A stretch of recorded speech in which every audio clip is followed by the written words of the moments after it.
नमस्कार दोस्तों, स्वागत है आप सभी का एचपी एग्जाम अफेयर्स में। आज के क्लास में हम हिमाचल प्रदेश जीके के मोस्ट इंपोर्टेंट क्वेश्चंस करेंगे। मैंने पिछले लेक्चर्स में आपको हिमाचल प्रदेश जीके के सारे टॉपिक्स करा दिए हैं, चाहे वो हिस्ट्री हो, इकोनॉमी हो या पॉलिटी हो, हमने हर एक चीज कवर करनी है।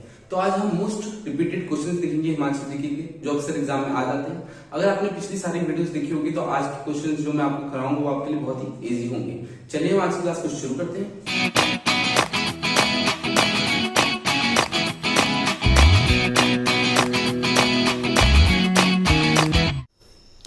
चलिए हम वीडियो को शुरू करते हैं। हमारा जो सबसे पहला क्वेश्चन है वो है which of the following is a man made lake. निम्नलिखित में से कौन सी मानव निर्मित झील है। तो इसका जो आपका राइट आंसर है वो है गोविंद सागर। जो रिवाल्सर है, रेणुका है, नाको है, ये सारी नेचुरल लेक्स हैं। गोविंद सागर है मैन मेड, यानी जो मानव निर्मित है। तो रिवाल्सर आपकी मंडी में पड़ती है, रेणुका सिरमौर में, गोविंद सागर बिलासपुर में और नाको किन्नौर में। चलिए हम अगला क्वेश्चन देखते हैं। Where does the Sutlej river originate. जो सतलुज रिवर है वो कहाँ से निकलती है। तो इसका जो आपका राइट आंसर है वो है मानसरोवर। तो मानसरोवर कहाँ पड़ता है, तिब्बत में पड़ता है। तो तिब्बत के मानसरोवर से सतलुज रिवर निकलती है और फिर हिमाचल प्रदेश में आती है। The Sutlej river enters which district of Himachal Pradesh for the first time. जो सतलुज नदी है वो हिमाचल प्रदेश के किस जिले में सर्वप्रथम प्रवेश करती है। तो इसका जो आपका राइट आंसर है वो है किन्नौर। तो किन्नौर में प्रवेश करती है जो सतलुज है सबसे पहले। किन्नौर के शिवकी नामक स्थान से वो हिमाचल प्रदेश में आती है। फिर अगला क्वेश्चन है हमारा, where does the confluence of the rivers Chandra and Bhaga take place. जो चंद्रा भागा नदियाँ हैं वो कहाँ पर मिलती है, उनका संगम कहाँ पर होता है। तो इसका जो आपका राइट आंसर है वो है तांडी। तो तांडी में मिलती है चंद्रा और भागा। ये तांडी लाहौल स्पीति में पड़ता है और यहीं पर जो चिनाब रिवर है वो फॉर्म होती है। फिर ये दोनों रिवर मिलकर चिनाब बन जाती है तांडी नामक स्थान पर। अगला जो हमारा क्वेश्चन है वो है विच is the largest river of Himachal Pradesh in terms of water resources. तो ये कहना चाहता है इसमें कि वॉल्यूम वाइज हिमाचल प्रदेश की सबसे बड़ी रिवर कौन सी है। तो आपका राइट आंसर होगा चिनाब। अगर ये लेंथ वाइज पूछ लेता कि सबसे ज़्यादा लंबाई यानी सबसे दूरी कौन तय करती है हिमाचल प्रदेश में, तो आपका आंसर होता सतलुज। सतलुज है 320 किलोमीटर तय करती है हिमाचल प्रदेश में। मगर इसमें ये वॉल्यूम वाइज पूछ रहा है कि वॉल्यूम वाइज सबसे बड़ी रिवर कौन सी है, यानी पानी सबसे ज़्यादा किस रिवर में। तो आपका आंसर होगा चिनाब में। अगला क्वेश्चन देखते हैं, व्हाट इज़ द वैदिक नेम ऑफ रिवर रावी। तो जो रावी है उसका वैदिक नाम क्या है। तो इसका आपका राइट आंसर है पुरुषानी, पुरुषनी है। अगर ये पूछता है संस्कृत नेम क्या है तो आपका आंसर होता है इरावती। तो दो नाम होते हैं रिवर के, एक वैदिक होता है, संस्कृत होता है। तो आपको सब रिवर का पता होना चाहिए, वैदिक और संस्कृत नाम। तो वैदिक नाम रावी का है पुरुषानी। चलिए अगला क्वेश्चन देखते हैं, from which glacier the river Ravi originate. तो रिवर रावी कौन से ग्लेशियर से ऑरिजिनेट करती है। इसका आंसर है बड़ा बंगाल। ये बड़ा बंगाल है जो आपको पड़ता है, ये कांगड़ा में पड़ता है। तो यहीं से रावी ऑरिजिनेट करती है, जो रावी नदी है।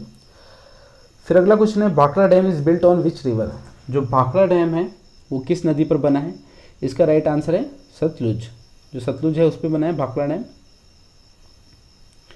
अगला क्वेश्चन देखते हैं, वट इज़ द एंशिएंट मानक माउंटेन नाउ कॉल्ड। प्राचीन मानक पर्वत को अब क्या कहते हैं। तो जो मानक पर्वत है उन्हें कहते हैं शिवालिक। तो शिवालिक थे, इन्हें प्राचीन समय में मेनाक पर्वत कहते थे और धौलाधार को बोलते थे मौलाक पर्वत। तो इसमें आपको कंफ्यूज नहीं होना है। तो शिवालिक को बोलते हैं मेनाक पर्वत और धौलाधार को बोलते थे मौलाक पर्वत। ठीक है। तो अगला क्वेश्चन देखते हैं, on which mountain range is Shila peak located. तो शिला पीक हिमाचल प्रदेश की सबसे जो हाईएस्ट पीक है वो है, इसकी जो हाइट है वो है 7026 यानी 7026 मीटर। तो ये आपकी पड़ती है जास्कर माउंटेन, जो जास्कर है उसमें पड़ती है, जास्कर माउंटेन रेंज में। ठीक है। अगला क्वेश्चन है, which mountain range separates Kinnaur and Spiti from Tibet. तो जो किन्नौर और स्पीति है उसे तिब्बत से कौन सी माउंटेन रेंज अलग करती है। इसका आंसर आपका जास्कर यानी option A. The height of Himachal Pradesh is. जो हिमाचल प्रदेश की पहाड़ियाँ हैं वो कितने से कितने हाइट के बीच में। तो इसका आंसर है ऑप्शन सी, 350 मीटर से 7000 मीटर के बीच में जो हिमाचल प्रदेश की पहाड़ियाँ वो पड़ती है। Where is Zanskar range located. जो जास्कर रेंज है कहाँ लोकेट करती है, कहाँ पड़ती है, कहाँ पर स्थित है। तो इसका आंसर है आपका ग्रेटर हिमालयस यानी वृहत हिमालय। तो वृहत हिमालय में पड़ती है जास्कर पर्वतमाला और ये हिमाचल प्रदेश की सबसे हाईएस्ट माउंटेन रेंज भी है।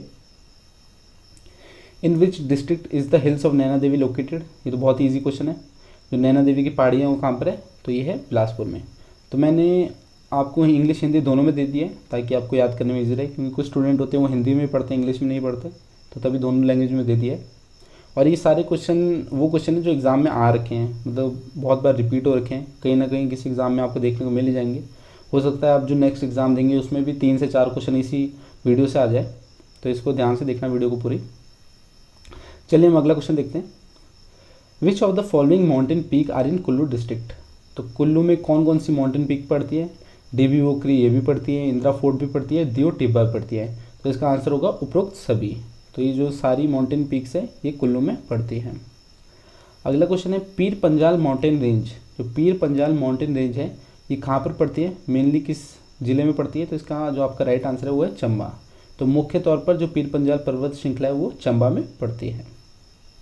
तो मैंने सारे जो क्वेश्चन हैं आपको अपनी वीडियोस में करा रखे हैं, अगर आपने वो वीडियोस देखी होगी तो आपके लिए कोई भी क्वेश्चन मुश्किल नहीं होगा, आप बड़े आराम से उन्हें कर सकते हैं। चलिए देखते हैं आगे। In which district of Himachal Pradesh is the mountain peak named Kinnaur Kailash located. तो किन्नर कैलाश कहाँ पड़ता है? ये तो किन्नौर में पड़ता है, ये भी सिंपल है। किन्नर कैलाश जो है वो आपका किन्नौर में पड़ता है। Which of the following district is located in Shivalik region. तो जो हिमाचल प्रदेश की कौन सा जिला है जो मतलब पूर्ण रूप से कौन शिवालिक रीजन में पड़ता है? तो इसका राइट आंसर है ऊना। जो ऊना है वो शिवालिक रीजन में पड़ता है। हमारा अगला क्वेश्चन है Renuka lake is located in which district. तो जो रेणुका लेक है वो पड़ती है सिरमौर में, तो इसका राइट आंसर है सिरमौर। क्वेश्चन 20 है in which district of Himachal Pradesh Mahakali lake located. तो जो महाकाली लेक है कहाँ पड़ती है? ये पड़ती है चंबा में। तो आपको सारी लेक्स पता होनी चाहिए कि कौन कौन सी डिस्ट्रिक्ट में पड़ती है। तो महाकाली चंबा में पड़ती है। अगली देखते हैं हम, in which district is the Sarvalsar and Bhrigu lake located. तो सरवालसर और भृगु पड़ती है कुल्लू में। तो सरवालसर और भृगु झील किस जिले में है? कुल्लू जिले में है। अगला है in which district is Chandranahan lake. तो चंद्रनाहन लेक है ये आपकी शिमला में। The state is situated to the south of Himachal Pradesh. तो हिमाचल प्रदेश के दक्षिण में कौन सा राज्य स्थित है? तो इसका जो आपका राइट आंसर है वो है हरियाणा। तो हरियाणा पड़ता है हिमाचल प्रदेश के साउथ यानी दक्षिण में। कुंजुम पास, जो कुंजुम पास है ये कहाँ लोकेटेड है यानी कहाँ पर स्थित है? तो इसका राइट आंसर है लाहौल स्पीति। अगर प्रिसाइजली बोलो तो स्पीति में पड़ता है, स्पीति वैली में। कुंजुम पास है स्पीति वैली में, स्पीति घाटी में। हामटा पास, जो हामटा पास है ये कहाँ पड़ता है? ये पड़ता है कुल्लू में। तो राइट आंसर है ऑप्शन ए। अगला क्वेश्चन देखते हैं, which is the largest glacier of Himachal Pradesh. तो हिमाचल प्रदेश का सबसे बड़ा ग्लेशियर कौन सा है? इसका राइट आंसर है ऑप्शन सी, बड़ा शिगड़ी। तो बड़ा शिगड़ी ये लाहौल स्पीति में पड़ता है ग्लेशियर, और ये हिमाचल प्रदेश का सबसे बड़ा ग्लेशियर भी है। In which year started the first hydro electric power generation centre in Chamba city. Chamba शहर में प्रथम जल विद्युत उत्पादन केंद्र किस वर्ष प्रारंभ हुआ? तो इसका जो राइट आंसर है वो है ऑप्शन सी, 1910 में प्रारंभ हुआ। जो पहला चंबा शहर का प्रथम जल विद्युत उत्पादन केंद्र था वो 1910 में स्टार्ट हुआ। फिर अगला क्वेश्चन, चकली किस रियासत का प्रसिद्ध सिक्का है? ये क्लर्क में क्वेश्चन देखने को आ रखा है, यानी क्लर्क के पेपर में आ रखा है। तो चकली है ये चंबा का है, प्रसिद्ध सिक्का है चंबा का। हु लेड सुकेत सत्याग्रह। तो सुकेत सत्याग्रह था जो सुकेत में हुआ था फरवरी 18, 1948 को। तो इसकी जो नेतृत्व था वो किसने किया था? इसका राइट आंसर है पंडित पद्मदेव ने। तो सुकेत सत्याग्रह का जो नेतृत्व किया था वो पंडित पद्मदेव ने किया था। व्हेन डिड द धामी गोली कांड हैपन। जो धामी गोली कांड था वो कब हुआ? तो इसका जो आपका राइट आंसर है वो है 1939। तो 1939 में हुआ था धामी गोली कांड, जिसमें 2 लोगों की मृत्यु भी हो गई थी। Who was the last ruler of Suket princely state. तो सुकेत का जो लास्ट राजा था वो कौन था? तो इसका जो आपका राइट आंसर है ऑप्शन ए, लक्ष्मण सेन। लक्ष्मण सेन सुकेत रियासत का अंतिम शासक था। What was the capital of erstwhile Bagar. जो बगाड़ थी उसकी राजधानी क्या थी? 1948 में पूर्व बगाड़ रियासत की राजधानी क्या थी? तो इसका जो आपका राइट आंसर है वो ऑप्शन डी, सोलन। तो सोलन थी 1948 से पहले बगाड़ रियासत की राजधानी। In which year was the Himalayan hill state regional council formed. तो Himachal hill state regional council यानी हिमालयन पर्वतीय राज्य क्षेत्रीय परिषद का गठन कब हुआ? तो इसका राइट आंसर है 1946 में। तो 1946 में हिमालयन पर्वतीय राज्य क्षेत्रीय परिषद का गठन हुआ था। Quit India movement from Shimla was conducted by. Shimla से भारत छोड़ो आंदोलन का संचालन किसने किया था? तो इसका राइट आंसर है ऑप्शन सी, राजकुमारी अमृत कौर। तो राजकुमारी अमृत कौर थी, इन्होंने शिमला से जो क्विट इंडिया मूवमेंट था उसका संचालन किया था। अगला क्वेश्चन है, भाई दो न पाई movement was an extension of which movement?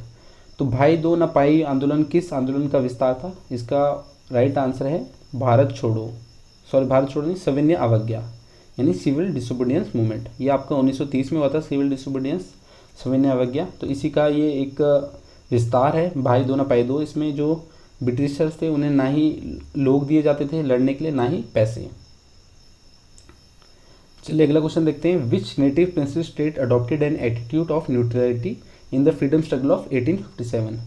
तो इसमें कहना क्या चाहता है, जो 1857 का रिवॉल्ट हुआ था उसमें हिमाचल प्रदेश की कौन सी रियासत थी जिसने ब्रिटिशर्स की सहायता नहीं की थी?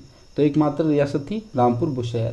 तो रामपुर बुशहर ने जो 1857 का रिवॉल्ट था उसमें ब्रिटिशर्स की सहायता नहीं की थी।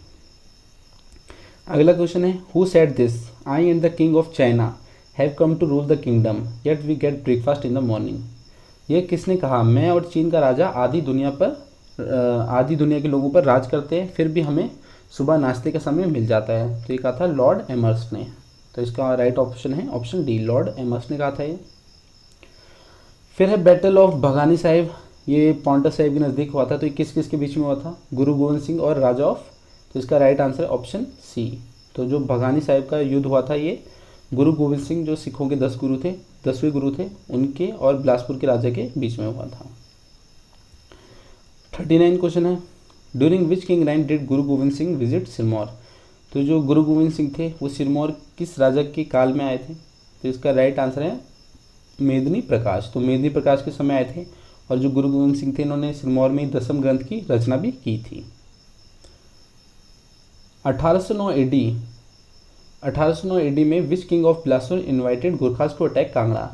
तो बिलासपुर के किस राजा ने 1809 था उसमें गुरखास को बुलाया था कांगड़ा के विरुद्ध?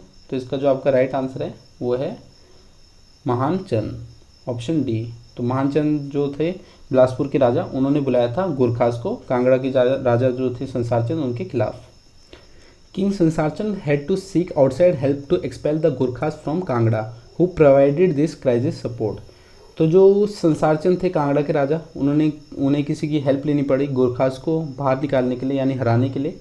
तो जो संसारचंद थे उन्होंने ली थी हेल्प महाराजा रणजीत सिंह की गुरखास को हराने के लिए। तो इसका राइट ऑप्शन है option C. Which two party signed the treaty of Sugauli? तो ट्रीटी ऑफ संगौली जो 1815 में हुई थी उसमें किस किस ने हस्ताक्षर किए थे? तो इसका जो राइट ऑप्शन है वो है गोरखाज और ब्रिटिश यानी ऑप्शन डी। तो जो गोरखा थे और अंग्रेजों ने जो संगौली की संधि हुई थी उसमें हस्ताक्षर किए थे। इसमें जो गोरखे थे वो हार गए थे अंग्रेजों से, तो फिर हुई थी ये जो ट्रीटी ऑफ संगौली की गई थी। चलिए आगे देखते हैं, who was the leader of the agitators of the Dhami tragedy? तो जो धामी गोलीकांड हुआ था उसके लीडर कौन थे? इसका जो राइट ऑप्शन है वो है भगमल सौठा। तो ये तो इंपॉर्टेंट क्वेश्चन है, धामी जो गोलीकांड हुआ था उसके जो लीडर थे वो थे Bhagmal Sautha. Who was appointed the नाजिम of the hill state by Maharaja Ranjit Singh? तो जो पहाड़ी जो राज्य थे उनका नाजिम किसे बनाया गया था महाराजा रणजीत सिंह द्वारा? तो इसका जो आपका राइट आंसर है ऑप्शन डी, देसा सिंह मजीठिया। तो इनको कांगड़ा जो किला था उसका किलेदार भी बनाया गया था और साथ ही जो इन्हें नाजिम बनाया था जो हिल स्टेट्स का, किसने बनाया था? महाराजा रणजीत सिंह ने। किसको बनाया था? देसा सिंह मजीठिया को। The historical site named Mahal Moria where there was a war between king Sansar Chand and Gorkhas, where it is? तो जो महल मोरिया ये आपका कहाँ पड़ता है स्थान? ये पड़ता है हमीरपुर में। तो इसका राइट आंसर है option D. How long did the war between Devdas and Divodasa था एक और सांबर के बीच में युद्ध हुआ था, वो कितने साल चला था? इसमें ये कहना चाहता है। तो इसका जो राइट आंसर है ऑप्शन सी, 40 सालों तक चला था दिवोदास और सांबर के बीच में जो युद्ध था, ये ऋग्वेदा में मेंशन किया गया है। तो 40 साल तक चला था। Who was the chief advisor of Arya king Devodas? तो जो आर्य किंग दिवोदास था उसका चीफ एडवाइज़र था ऑप्शन ए, ऋषि भारद्वाज। तो ऋषि भारद्वाज था आर्य किंग दिवोदास का चीफ एडवाइज़र यानी मुख्य सलाहकार। Shila peak is in the height of, जो शीला पीक है उसकी हाइट कितनी है इसमें ये पूछ रहा है। तो इसका मैंने आपको पहले बताया था ऑप्शन सी 7026 मीटर। तो शिला पीक हिमाचल प्रदेश की सबसे हाईएस्ट जो पीक है वो भी है। तो हिमाचल प्रदेश में शिला चोटी की ऊंचाई है 7026 मीटर। To wreak havoc in Kangra when did the earthquake came. तो कांगड़ा में तबाही करने वाला भूकंप जो भूचाल था वो कब आया था? तो इसका जो आपका राइट आंसर है वो है ऑप्शन सी, यानी 4 अप्रैल 1905 में आया था। In which district are the Dudhon and Parvati glacier located. तो दुधौन और पार्वती ग्लेशियर कौन सी डिस्ट्रिक्ट में? इसका जो राइट है वो है ऑप्शन डी, यानी कुल्लू में पड़ते हैं दुधौन और Parvati glacier. In which year Himachal Pradesh public service guarantee act was passed. तो हिमाचल प्रदेश पब्लिक सर्विस गारंटी एक्ट कब पास हुआ था? ये हुआ था 2011 में। लोकप्रिय होली का त्यौहार अतुलनीय रूप से किस स्थान पर मनाया जाता है? तो इसका जो राइट ऑप्शन है वो है ऑप्शन ए, ये सुजानपुर में मनाया जाता है होली का त्यौहार। क्वेश्चन 53 है the least literate district in Himachal Pradesh as per the 2011 census. जो 2011 में सेंसस हुए थे यानी जनगणना हुई थी, उसके अनुसार हिमाचल प्रदेश का न्यूनतम साक्षर जिला कौन सा है? तो इसका राइट ऑप्शन है वो है ऑप्शन डी, यानी चंबा में सबसे कम साक्षर लोग थे 2011 जनगणना के अनुसार। What is the area of Himachal Pradesh as of 15 April 1948।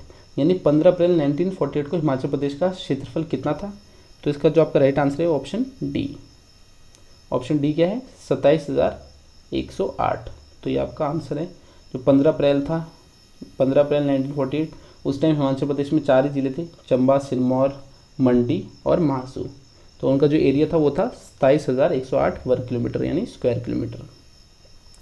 अगला क्वेश्चन है which district has the highest population of schedule caste. तो एससी की सबसे ज़्यादा पॉपुलेशन कहाँ पर है? तो इसका राइट आंसर है ऑप्शन बी, कांगड़ा में सबसे ज़्यादा एससी जो पॉपुलेशन है वो मिलती है।